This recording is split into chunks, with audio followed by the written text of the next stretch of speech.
Aya Studio.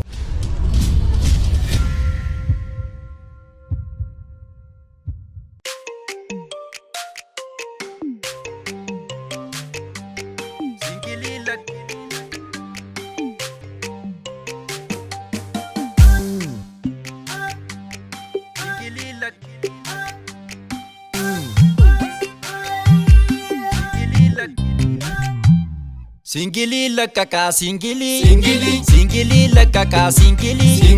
itili sinkabu itiri singili lakaka singili itili sinkabu itiri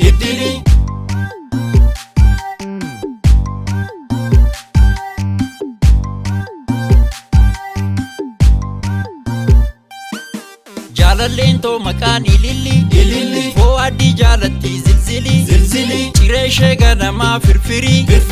Ilsi sargenjetu kikili Kudha shanni dhugdi singili Mana simbonti ya chugara lukkisa misirri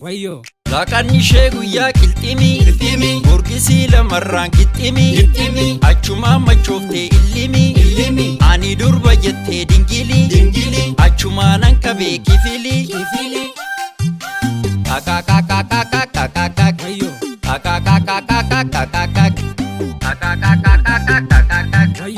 Araqee naffere dabili Nyaatan eebbifamtee digiri Namaata san qabdu fikiri Abdaariin kun bolchaa tafkiisi taanaquu qinqini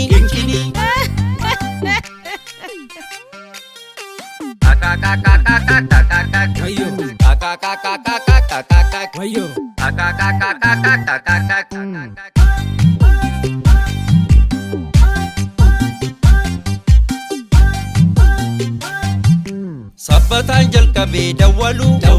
Fidadheetan dhufee baqqalu Affeeruun barbaadee shakkalu Niititiyya dhoksee taaddalu Kuma lamaan fixee kaffalu Kan alaa quubsanii Kan manaa baddalu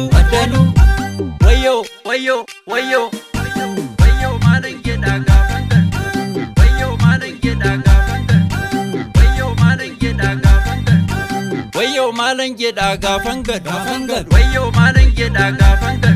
gad Wayyo maalan jedhaa gaafan gad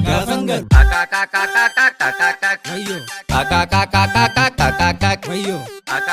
jedhaa gaafan gad Wayyo maalan jedhaa gaafan gad Wayyo maalan jedhaa gaafan gad Wayyo maalan jedhaa gaafan gad Wayyo maalan jedhaa gaafan gad Wayyo maalan jedhaa gaafan gad Aya Studio.